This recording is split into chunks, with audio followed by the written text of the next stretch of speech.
So welcome once again, and we are also going to be treating characterization. In our previous class we looked at the introduction to biochemical characterization. So we're going to be looking at a series of biochemical tests. Are you getting me now? Which are like confirmatory tests for these microorganisms. Are we there now? So let's dive right into it. So we're looking at we're still looking at biochemical. We're still looking at the biochemical characterization, right? Characterization. But now we are going to be laying our focus on the different tests that we have. So good. Let's start from the first test. So the first test that I want us to describe, let me start from here, right? Let me just put this demarcation here. This is our cursor line. So let's start from here. So the first biochemical test that you want to take note of is the one we call the catalyst test. The catalyst test. So good.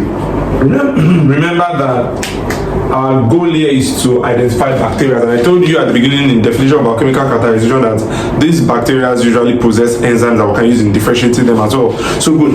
In the catalyst test, the principle in the catalyst test is the fact that we have some bacterias. Let's say this is a bacteria. We have some bacteria that are capable of producing enzymes that we call catalysts. They are capable of producing enzymes that we call catalysts. Let me just do that like this. So the enzymes, there are some enzymes that can come out of them there. I will call those enzymes catalysts. Catalyst enzymes.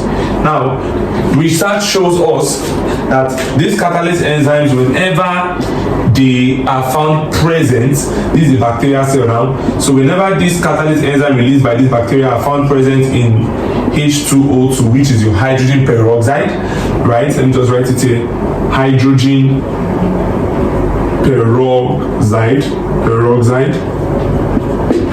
We find out that they get broken down into water, that's H2O, and we have oxygen gas there. So that's what we get to find out. Like this is H2O, that's water, and oxygen gas. This oxygen gas here will serve as effervescence. I get it now, which we observe as a bubble. So this is the basic principle here. So in the catalyst test, hydrogen peroxide from the bacteria, if that bacteria is a bacteria that has catalyst enzyme, we usually decompose hydrogen peroxide into water and oxygen gas, and this oxygen gas will serve as the subject for confirmatory test, so because it will appear as a bubble. So now this is the procedure of this catalyst test. So the procedure of the catalyst test here, let me just write it here, procedure. So if you want to carry out this experimentation now, you will need a slide. Let's take for instance that we have a slide like this now. Maybe we have a slide in the laboratory, a slide. Let me just say something like this now. So we have this slide, and on this slide here, what you do is that you drop about 2 mL of hydrogen peroxide on the surface of the slide. So let's imagine that this right here is our hydrogen peroxide. Good. So this is a slide. This is just a lab slide. Glass, made of glass.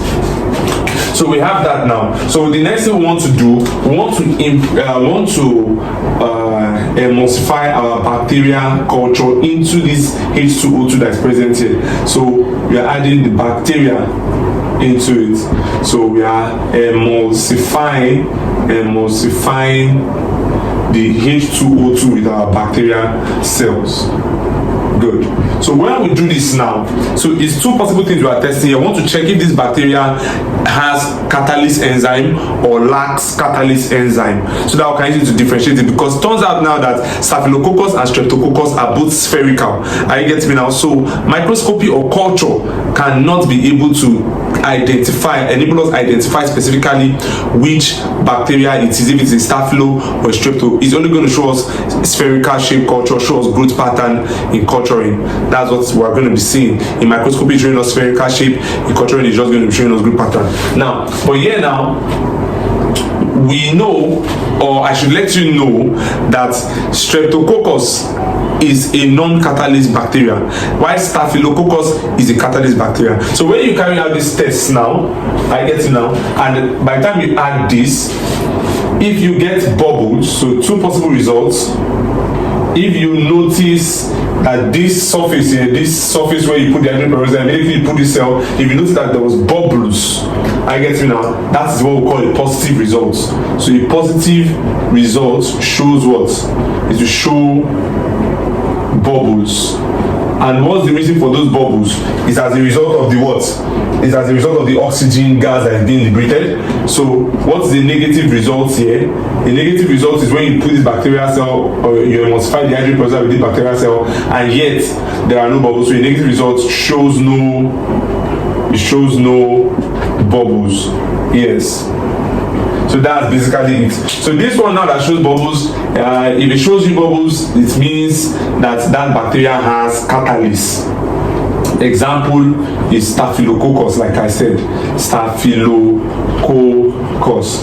Why this one here that shows no, this thing, example of this one that has no bubbles and it does not have catalyst enzyme, this one there, a good example is your Streptococcus bacteria. So that's it basically in this aspect. So number two, the second test that I want to look at under biochemical characterization that we can use in differentiating bacteria or microbes is very, very simple. This is as simple. Just understand the principles, then you get the procedure.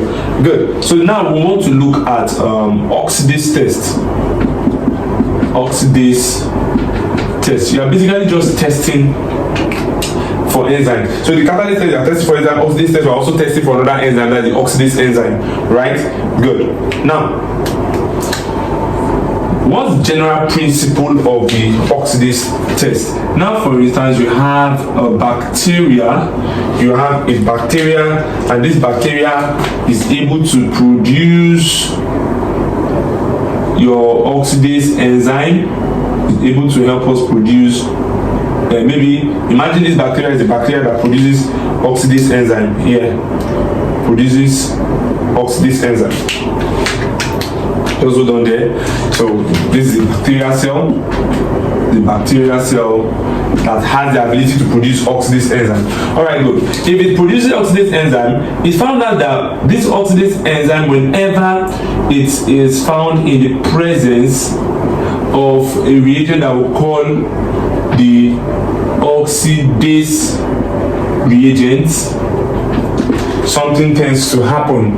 And this oxidase reagent is usually found to contain 1% of, I just feel you should know this just in case the question comes out in such form.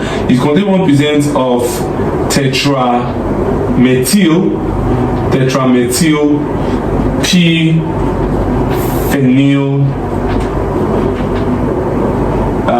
p-phenyl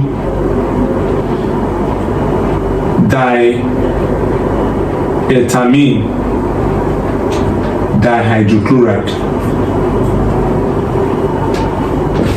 Yes. Yeah. So it contains 1% of this compound, that's your oxidase reagent. Good. So whenever this bacteria releases oxidase enzyme, and this oxidase enzyme is found present, or the bacteria with the oxidase enzyme is found present in an oxidase reagent, it usually produces a byproduct that we call indophenol. And this indophenol is purple in color. Yeah, so this is the basic principle of the oxidase test. So basically what's happening is that bacteria that has the bacteria that produces oxidase enzyme, I get me now, and that oxidase enzyme in the bacteria is found present in an oxidase reagent, which is that 1% of tetramethyl p-phenyl diethamine hydrochloride. it will usually give you indophenol, which is purple in color. Good. So that is like a general principle on how oxidase test function. But let's look at the procedure. So in the procedure, you will have, let me just do this here. I can do that here. So in the procedure, you will have a disc. We'll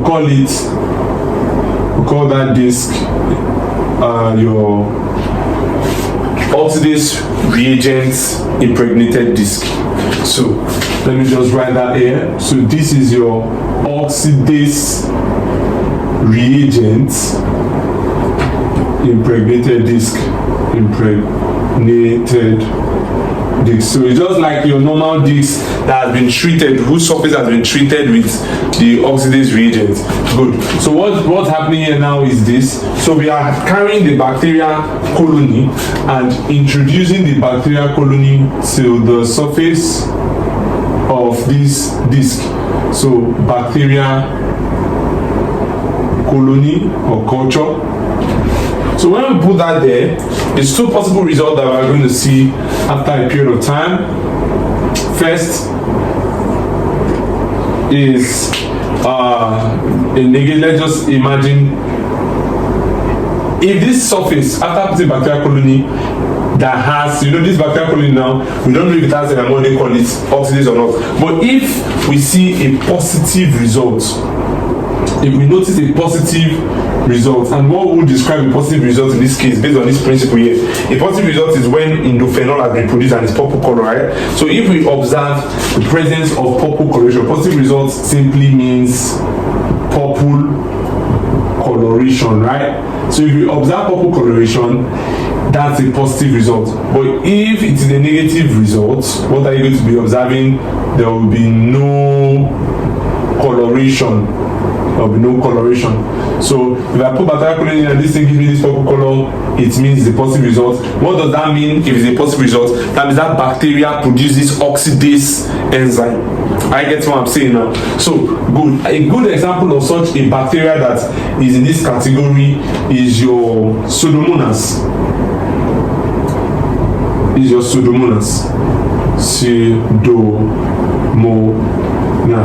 But you can see it's negative for bacteria like Escherichia coli. So we can just say E. coli. Yes. So the Escherichia coli usually give negative test results for the oxidase test, but your Pseudomonas usually will give you positive test results for the oxidase test. What does it mean? It means that Pseudomonas usually produce oxidase enzyme. I get now, which would have been able to act with the oxidase reagents to give indophenol, which is purple coloration you see on the oxidase reagent impregnated disc. Alright, now let's go to a third test, which is a very, very common one, and that's the Indole, your Indole ring test. Some people call it the Indole producing test or production test. Yes. All right. Now, what happened in this case? What's the general principle in this Indole production test? Now, some bacteria, in this case now, let me just put that here. You have bacteria again. Some of these bacteria, they produce an enzyme that we call tryptophase or tryptophanes. Yeah. So we have the bacteria, they release tryptophanes. So they release these enzymes. Some bacteria release this enzyme that we call tryptophanes. Let's just write it here. So we have tryptophanes. Now this tryptophanes, in the presence of tryptophan, yes, which is an amino acid as we know it. So tryptophanes, in the presence of tryptophan is produced by a bacteria. In the presence of tryptophan, usually produces a byproduct. Yes, it produces a byproduct. Are you there now? And this byproduct is called indole. Yes, it's called indole. Now, the indole that has been produced, are you there now, will then be acted upon for final testing by Kovac reagents. Yes, and this is where you get your, or determine your positive or your negative test results. Good. These indole reagents, or this indole byproducts that we're reacting with Kovac reagents, usually will give us a red ring. It will give us a red surface, like just call it a red ring like surface. Yes, so that's the basic principle. So in the procedure, how we perform this experiment in the lab, procedure now, what you really have is a test tube. So you have a test tube that contains, look at this here, you have a test tube right now, you have a test tube that contains your tryptophan broth, so a liquid broth of tryptophan, yeah. Okay, so this liquid broth or broth of tryptophan now, if you introduce the bacterial culture into it, or you inoculate bacterial culture into it, what you get is the product, you incubate it. Let me just write it there. You have to incubate it. So we incubate under a temperature of about 37 degrees for 24 to 48 hours approximately. So you have to incubate it under temperature of 37 degrees Celsius for about 24 to 48 hours, and then the resulting components you have, I get me now, to the resulting components that you have after pouring the bacterial culture into it, you add the Kovac reagents. So here now, to this thing you are adding Kovac reagents. So when you add Kovac reagents, what you get as your results is that you get or observe the surface of this broth, you will notice a red ring. As you will notice a red surface. I get me now. Now, when you notice that red surface, that is a positive result. So I can just come here now and just do like this here from here. Here now, from doing this, something like that, you can either have a negative test result as usual, negative test results, or you have a positive test result. And what that is your positive test result, where you find the red ring. So that red ring is what we call the indole ring. So it's usually called the indole ring. So you have the indole red ring, I get me now, and that's positive. And if there is no ring there, you just have nothing formed, that's the negative test result. And usually this positive test result is seen in E. coli. You see that usually in E. coli. Yes, this positive test result. And the negative test result, you can see negative for Klebsiella. You see it for Klebsiella, is negative for Klebsiella. Alright, let's run a fourth one here. Just follow me. So a fourth kind of test that you can also run on them is called the MR test. MR test. This MR here stands for methyl red test. Basically, this one is upon the principle of fermentation, so I don't need to talk much. So some bacteria, when you place them in glucose-rich medium or glucose broth, so for instance now, you have glucose broths like this. You have glucose broths. Let's imagine that this is glucose broth. glucose growth, and you bring in those bacteria that have the ability to ferment. You get what I'm saying? And so I'll draw an arrow here. Fermentation, ferments under 37 degrees Celsius. What you get there is this. That's where I'm driving to. Initially, this solution would have been, when it was just glucose broth, it would have been around 7.6 ideal pH. It will be having a pH of about 7.6.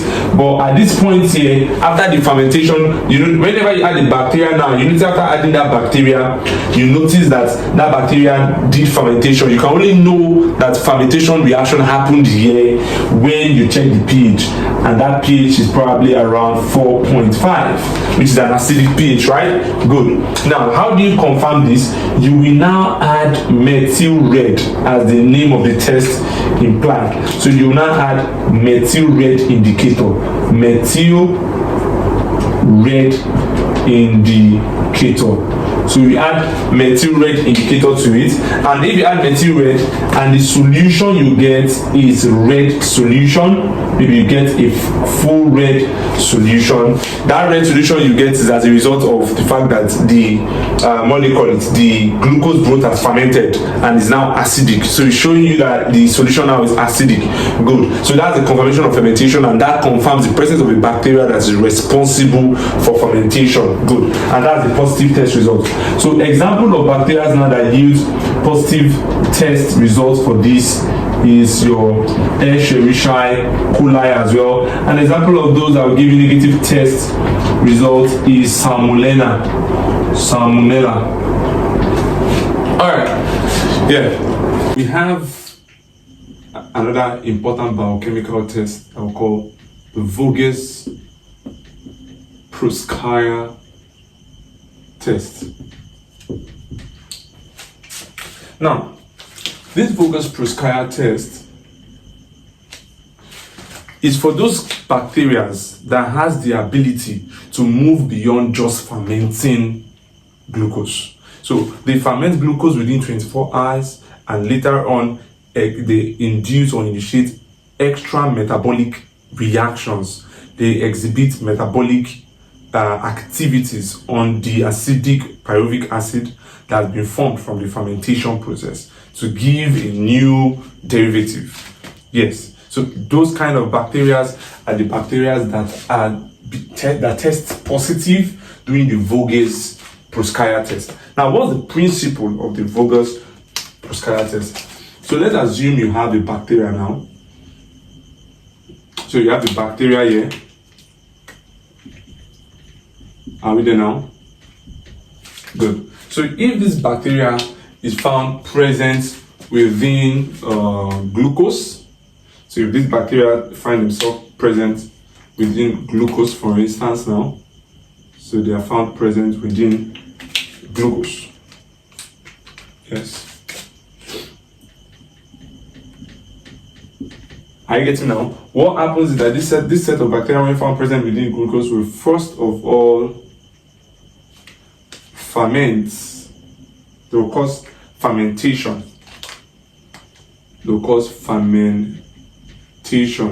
This fermentation will be happening during the period of incubation, right? Good. So they will cause fermentation during the period of incubation, keeping this bacteria and the solution within 37 degrees Celsius. And normally, this will happen for 24 hours. So certain bacteria in the presence of glucose, they ferment this glucose into an acidic solution, right? So we have an acidic solution, which can be pyruvic acid. So in this case now, we've just moved from a pH glucose that was initially neutral, right? So we had an initial neutral pH, and now we are having an acidic pH. Now, when we're dealing with the methyl red test, that's the MR test, those bacteria just did from here to here and stop, right? And then we tested for it using methyl red, which was giving us a red solution since it's acidic. Because methyl red in presence of acidic solution gives you what? It will give you a red solution. But these bacteria now don't stop here. They will now spontaneously initiate further metabolic reactions. So I'll just put it there. So they will exhibit further metabolic reactions. So metabolism. So metabolism will occur, and that will last for another 24 hours, forming a new solution. Are you there now? And that solution now will be neutral. So what happens there is that these bacteria move glucose from neutral state into an acidic state and bring it back into a neutral state. Are you there now? Which will be forming a compound that we'll call acetoin. Acetoin. Acetoin is also, let me just put it there. You can also see them call it your acetyl methyl carbinol. Yeah. So you can see them call it your acetyl methyl carbinol, which is also your acetone. Good. Now, it is this acetone that we now work on, is what you now test. So this is just the principle. Bacteria, certain bacteria in the presence of glucose will turn it from neutral to acidic and bring it back to acetone. Why? Because they have certain kind of enzyme that has the ability to metabolize pyruvic acid to give us acetyl carbinol. Now, when we get this, we now have add two reagents.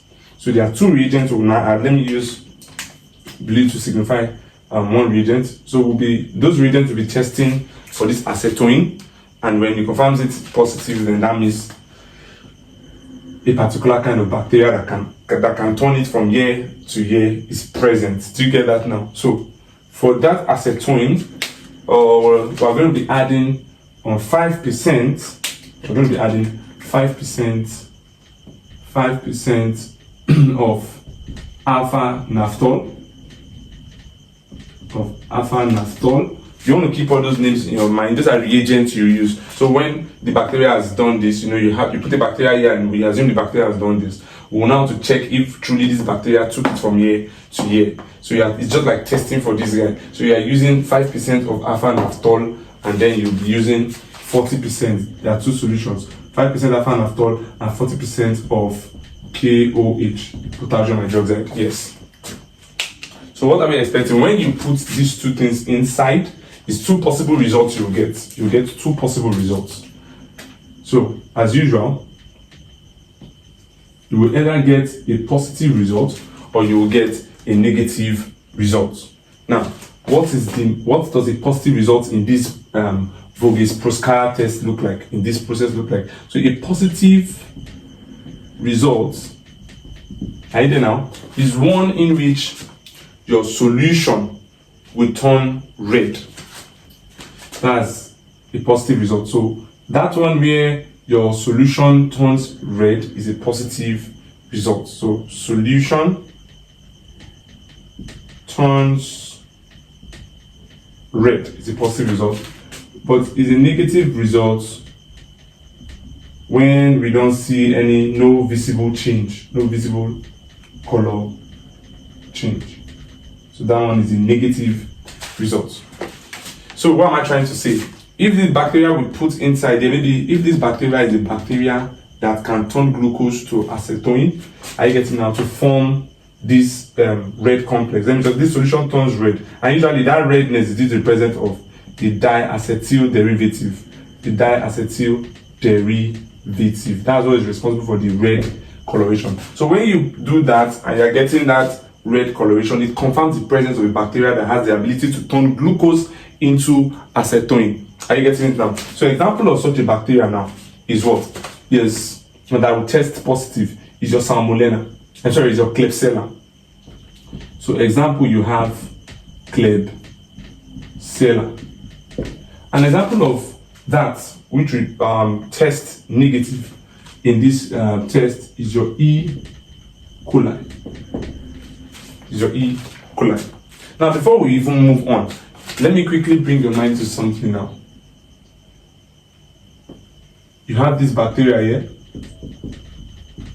Now, any bacteria that tests positive for your MR test, that is your methyl red test, automatically must also test negative for for your VP test. When I mean VP, that's your Voges-Proskauer test. So that's this particular test.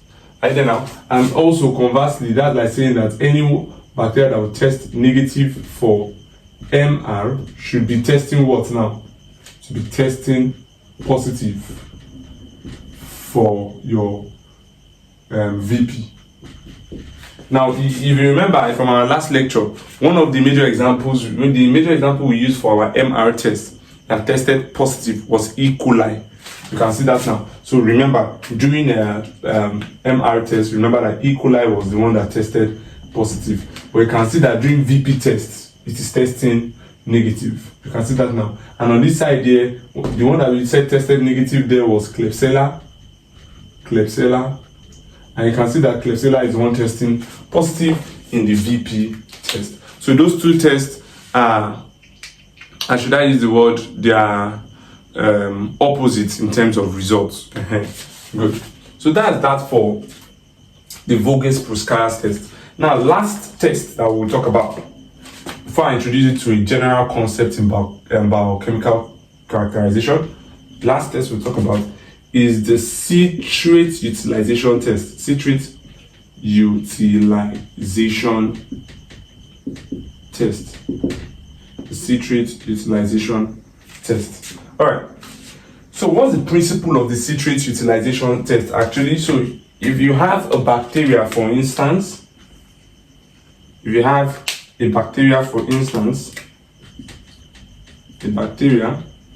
and this bacteria is found to be present within maybe sodium citrate. Sodium citrate. Now, what do you expect from this bacteria? So, usually, this bacteria that is present in this sodium citrate, in terms of the principle, are you getting now? Those kind of bacteria that have the ability to utilize citrate, we usually convert this sodium citrate, which is acidic, idea now, into it convert them. I'm sorry, which is neutral. I said acidic. So sodium citrate, which is neutral. So it is neutral with a pH of approximately around 6.8. So it will be, in these bacteria, we have the ability to convert sodium citrate, which is neutral at a pH of 6.8, to what? It will convert it to an alkaline solution. And that alkaline solution will be something that will be having a pH of a pH that is greater than 7.6 though. You understand that now? So that's the general principle of the citrate utilization test. But how do we carry this out in the laboratory? How do we even test for this? You understand? Because this period of time is going to take 37 degrees Celsius of temperature for 48 hours. 24 to 48 hours. You understand? All right, good. And that's like an incubation period. Yes. So now, how does this tend to happen in the lab? You understand? How do these things happen in the lab? What kind of reagents will be mediating this process? So the indicator we use to confirm the presence of this alkaline solution, that is to confirm the conversion of this sodium citrate into an alkaline solution as a result of this bacteria, is bromothymol blue. So we use bromothymol indicator. So we use the bromothymol indicator. Yes. And for bacteria that test positive for this kind of citrate utilization, because for you to have utilized citrate, it means you've been able to convert sodium citrate into an alkaline solution. So those bacteria now that are able to do this, are you getting now, should be able to turn bromothymol indicator to the color that tests positive for alkaline solution, that indicates alkaline solution. Are we there now? And what color change are we expecting? We're expecting to see Prussian blue. We're expecting to see Prussian blue coloration. Prussian blue. I believe from your chemistries, You should have understood that bromothymol indicator in the presence of an acid will be yellow, in the presence of neutral kind of medium should be green, and then if you have it in alkaline solution, you want to see blue. That's Prussian blue precisely. And so that's what we are having here. So that bacteria, when it utilizes citrate, it should convert it into an alkaline solution. That alkaline solution is usually, I forgot to write that, is usually as a result of the presence of carbonate, bicarbonate. You know, bicarbonate is actually an alkaline. It influences or it makes a solution or a medium more alkaline than bicarbonate. So that's what it's returning sodium citrate to. So yes, how does this happen in the lab? You have a test tube. Yes, you have a test tube, and inside of your test tube, you have a solution. I'm using green for this solution. Yeah, you have a solution of sodium citrate. You have a solution of sodium citrate. And in fact, precisely, this solution would have been made present within, for detail's sake, it would have been made present within an agar slant. Yes, I get me now. To be made present in an agar slant that will be containing a particular kind of agar medium that we call, this is very important, the Simon citrate agar. Yes, very, very important. So it will contain that Simon citrate agar. And that Simon citrate agar is just a combination of your sodium citrate in presence of bromothymol. Yes. So what's happening there? We'll then inoculate the bacteria. We inoculate the bacteria into this Simon citrate agar that contains sodium citrate and bromothymol. And then what will happen is that we'll keep it standing for about 24 to 48 hours. Yes, under a temperature of 37 degrees. That's like an incubation period. And what do we observe? We see that after this time period, the solution then will give us, if it is a positive test result, we're going to be seeing formation of a Prussian blue solution. So the medium will turn blue. Yes. So we have this blue medium. So this blue medium here is going to appear like Prussian blue. And when that happens, that's a confirmation of an alkaline solution that has been formed due to the presence of what? Bicarbonate, as said earlier. Alright, so this is the principle and procedure of the citrate utilization test. Now, to wrap it all up, I'm going to introduce you into something that we call a concept that we use in biochemical testing that we call IMVIC. So we have IMVIC.